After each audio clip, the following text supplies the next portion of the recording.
Hello eighth class. आज हम अपनी पाठ्य पुस्तक रुचिरा का पाठ 3 डिजी भारतम पढ़ेंगे। इसके ऊपर जो पाठ परिचय दिया गया है उसमें बताया गया है कि यह पाठ मूलतः डिजिटल इंडिया के मूल भाव को लेकर लिखा गया है और निबंध के रूप में प्रस्तुत किया गया है। इसमें बताया गया है कि वैज्ञानिकों के आविष्कार से हम आज कितनी सुविधा को प्राप्त हो गए हैं कि एक क्लिक करते ही हम बहुत से काम कर सकते हैं, और वो क्लिक किस में होता है? फ़ोन में। आज इंटरनेट ने हमारे जीवन को कितना सरल बना दिया है और हम सब एक दूसरे के कितने निकट आ गए हैं इस फ़ोन के द्वारा, और कितने ही कार्यकलाप हमारे इस फ़ोन के द्वारा हो जाते हैं। यही भाव को रखकर संस्कृत में एक छोटा सा निबंध आपके सामने प्रस्तुत किया गया है। हम पाठ शुरू करते हैं। अद्य संपूर्ण विश्वे डिजिटल इंडिया इत्यस्य चर्चा श्रूयते। आज संपूर्ण विश्व में हम डिजिटल इंडिया इसकी चर्चा सुनते हैं। अस्य पदस्य कः भावः इति मनसि जिज्ञासा उत्पद्यते। इस पद का, इस शब्द का क्या भाव है, ये मन में जिज्ञासा उत्पन्न करता है। काल परिवर्तनेन सह मानवस्य आवश्यकता अपि परिवर्तते।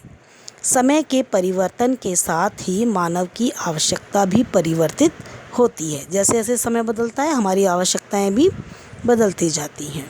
प्राचीन काले ज्ञानस्य आदान प्रदानम मौखिकम आसीत्, विद्या च श्रुति परंपराया गृह्यते स्म। प्राचीन काल में ज्ञान को लेना और देना मौखिक रूप से हुआ करता था। देखा आपने, गुरुकुल में एक पेड़ के नीचे गुरुजी बैठे होते हैं और वो सभी को मौखिक रूप से ज्ञान देते हैं, और विद्यार्थी भी मौखिक रूप से ज्ञान को प्राप्त कर लेते हैं। विद्या को सुनकर ग्रहण करने की परंपरा थी। जैसा मैंने अभी बताया आपको, गुरुकुल में हुआ करता था ऐसा। अनंतरम ताल पत्रोपरि भोजपत्रोपरि च लेखन कार्यम आरब्धम। उसके बाद कुछ समय व्यतीत होने पर पत्र यानी पत्तों पर, भोजपत्र, तालपत्र, उन पर लेखन का कार्य आरंभ हुआ। परिवर्तनी काले कर्गदस्य लेखन्या च आविष्कारेण सर्वेषाम् एव मनोगतानां भावानां कर्गदो उपरि लेखनम प्राप्तम्। फिर उसके बाद क्या हुआ? समय का परिवर्तन हुआ और कागज़ पर लिखने का आविष्कार हो गया। फिर सभी मन के भावों को कागज़ के ऊपर लिखना प्रारंभ हुआ। टंकण यंत्रस्य आविष्कारेण तु लिखिता सामग्री टंकिता सती बहुकालाय सुरक्षिता अतिष्ठत। और उसके बाद क्या आया? टाइपराइटर। टाइपराइटर के यंत्र यानी टाइपराइटर से, टाइप करने के यंत्र से, उसके आविष्कार से तो लिखित सामग्री टाइप करके बहुत समय तक सुरक्षित रखी जाने लगी। देखो 8th क्लास के स्टूडेंट्स, हमारे एग्ज़ाम में पाठ का सार लिखने के लिए आता है, इसलिए वर्ड टू वर्ड शब्दार्थ का अर्थ बताने से है कि हम अपने पूरे पाठ के सार को समझें। इसलिए मैं बता रही हूँ आपको कि टाइपराइटर के आविष्कार से तो लिखित सामग्री को टाइप करके बहुत समय तक सुरक्षित हम रख सकते हैं। वैज्ञानिक प्रविधे प्रगति यात्रा पुनरअपि अग्रे गता। वैज्ञानिकी तकनीक प्रगति की यात्रा पर और आगे चली। अद्य सर्वाणि कार्याणि संगणक नामकेन यंत्रेण साधितानि। और आज सभी कार्य कंप्यूटर नामक के यंत्र से पूरे किए जाते हैं या होते हैं। समाचार पत्राणि पुस्तकानि च कंप्यूटर माध्यमेन पठ्यन्ते लिख्यन्ते च। समाचार पत्र, पुस्तक कंप्यूटर के माध्यम से पढ़ी और लिखी जाती हैं। कर्गदो उद्योगे वृक्षाणाम उपयोगेन वृक्षाः कर्त्यन्ते स्म।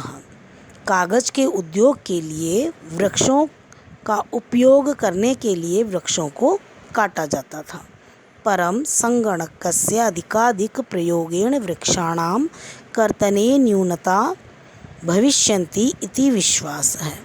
परंतु कंप्यूटर का अधिक से अधिक प्रयोग करने से वृक्षों की कटाई कम होगी, ऐसा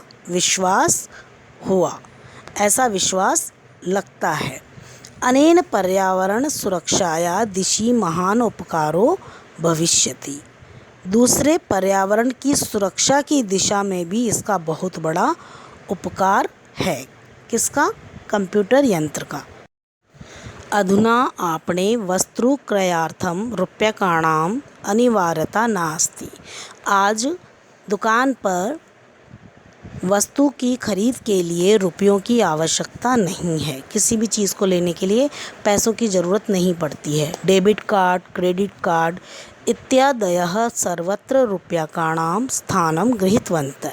डेबिट कार्ड, क्रेडिट कार्ड इत्यादि सभी रुपयों के स्थान को ग्रहण कर लिया है। इन कार्डों ने सभी जो रुपए होते हैं उनका स्थान इन्होंने ग्रहण कर लिया है। वित्तकोशस्य च अपि सर्वाणि कार्याणि संगणक यंत्रेण संपाद्यन्ते। बैंकों में भी सभी कार्य कंप्यूटर यंत्र के द्वारा संपन्न किए जाते हैं। बहुविधा अनुप्रयोगाः मुद्राहीनाय विनिमयाय सहायका सन्ति। विभिन्न प्रकार के प्रयोग से, या यूँ कहिए धीरे धीरे उसके बाद मुद्राहीनाय यानी बिना पैसों का ही लेन देन में सहायक हो गया। बिना पैसों के लेन देन होने लगा। आप देखते हैं ना, फ़ोन के द्वारा हम पे कर देते हैं, वो बताया है। कुत्रापि यात्रा करणीया भवेत् रेलयानयात्रापत्रस्य वायुयानयात्रापत्रस्य अनिवार्यता अद्य नास्ति। कहीं भी यात्रा करने के लिए रेल यान यात्रा पत्र से का अर्थ होता है ट्रेन का जो टिकट लेते हैं हम, वो ट्रेन का टिकट, एरोप्लेन का टिकट की अनिवार्यता आज नहीं है। सर्वाणि पत्राणि अस्माकं चल दूरभाषयंत्रे ईमेल इति स्थाने सुरक्षितानि भवन्ति। सभी टिकट, सभी पत्र, जो पेपर मिलता था उसके स्थान पर क्या हो गया है, सभी पत्र हमारे फ़ोन में ईमेल के स्थान पर सुरक्षित होते हैं। यानी संदृश्य वयं सौकार्येण यात्रा आनंदम गृहीम। इसको दिखाकर हम अपनी यात्रा का बड़ी आसानी से आनंद उठा सकते हैं। अब हमें टिकट लेकर के घूमने की ज़रूरत नहीं है। हम अपने फ़ोन में ईमेल में जो हमारा टिकट आता है उसे हम दिखा देते हैं और अपनी यात्रा का आनंद ले सकते हैं। चिकित्सालये अपि उपचारार्थं रूप्यकाणाम् आवश्यकताद्य न भूयते। चिकित्सालय में भी उपचार के लिए रुपयों की आवश्यकता आज नहीं है, अनुभव नहीं होती है, क्योंकि वहाँ भी हमारे कार्ड चल जाते हैं। सर्वत्र कार्ड माध्यमेन ई बैंक माध्यमेन शुल्कं प्रदातुं शक्यते। सभी कार्ड के माध्यम से, ई बैंकिंग के माध्यम से शुल्क प्रदान कर सकते हैं। किसी भी तरह का शुल्क हम दे सकते हैं। तद्दिनं न अतिदूरं यदा वयं हस्ते एकमात्रं चलदूरभाषयंत्रम् आदाय सर्वाणि कार्याणि साधयितुं समर्था भविष्यामः। अब वो दिन दूर नहीं है जब हम हमारे हाथ में एकमात्र फ़ोन, मोबाइल को लेकर ही सभी कार्य पूरे करने में समर्थ होंगे। कोई भी कार्य होगा हम फ़ोन के माध्यम से पूरा कर लेंगे। वो दिन अब दूर नहीं है, और मुझे तो ऐसा लगता है कि वो दिन आ गया है। अभी हम देखते हैं ना, सभी कार्य हमारे फ़ोन से हो जाते हैं। कहीं भी कुछ भी खाना वगैरह हम सब कुछ मंगा सकते हैं फ़ोन से ही। वस्त्रपुटके रूप्यकाणाम् आवश्यकता न भविष्यति। वस्त्रपुटके पॉकेट, जेब में रुपयों की आवश्यकता नहीं होगी। पासबुक, चेकबुक इत्यनेयो आवश्यकता न भविष्यति। ये पासबुक, चेकबुक, जैसे पहले चेक काटा करते थे, इस सब की आवश्यकता नहीं होगी। इसमें लिखा है नहीं होगी, और मुझे लगता है अब तो नहीं है। अब हम देखते हैं कि बहुत अधिक मात्रा में हम फ़ोन से ही सारे काम कर लेते हैं। पठनार्थम पुस्तकानां समाचारपत्राणाम् अनिवार्यता समाप्तप्राया भविष्यति। पढ़ने के लिए पुस्तक, समाचार पत्रों की अनिवार्यता लगभग समाप्त हो जाएगी। हम फ़ोन में ही पढ़ लेंगे सब कुछ। लेखनार्थम अभ्यास पुस्तिकाया कर्गदस्य वा नूतन ज्ञान अन्वेषणार्थम शब्दकोशस्य अपि आवश्यकता न भविष्यति। और किस किस की आवश्यकता नहीं होगी? लिखने के लिए अभ्यास पुस्तिका, कागज़ की, नए ज्ञान को खोजने के लिए, नए शब्द को ढूंढने के लिए, नए बातों को सोचने जानने के लिए शब्दकोश की आवश्यकता भी नहीं रहेगी। डिक्शनरी, उसकी भी आवश्यकता नहीं रहेगी। अपरिचित मार्गस्य ज्ञानार्थम मार्गदर्शकस्य मानचित्रस्य आवश्यकतायाः अनुभूति अपि न भविष्यति। अपरिचित, जिस रास्ते को हम नहीं जानते हैं, उसको जानने के लिए किसी मार्गदर्शक मानचित्र की आवश्यकता भी हमें अनुभव नहीं होगी, क्योंकि हम फ़ोन पे ही वो देख लेंगे। एतत् सर्वे एकमेव यंत्रेण कर्तुं शक्यते। ये सारे काम एक ही यंत्र करने में, एक ही यंत्र कर सकता है। शाकाद्रि क्रयार्थम, फल क्रयार्थम, विश्राम गृहेषु कक्षं सुनिश्चितं कर्तुं, चिकित्सालये शुल्कं प्रदातुं, विद्यालये महाविद्यालये च अपि शुल्कं प्रदातुं, किं बहुना दानम् अपि दातुं चलदूरभाष यंत्रमेव अलम्। अब और क्या क्या काम कर सकता है ये यंत्र? सब्जी खरीदने के लिए, फल खरीदने के लिए, कहीं विश्राम गृह, कहीं पर आराम करने के लिए, या यूँ कहिए होटल में किसी भी कमरे को लेने के लिए कि हम बुक करा लें, सुनिश्चित यानी बुक करने के लिए, अस्पताल में शुल्क देने के लिए, विद्यालय महाविद्यालय में भी शुल्क प्रदान करने के लिए। शुल्क का अर्थ होता है फीस। सब जगह, और कहीं पर कोई दान देना हो तो भी हम इस यंत्र का अर्थात मोबाइल का प्रयोग कर सकते हैं।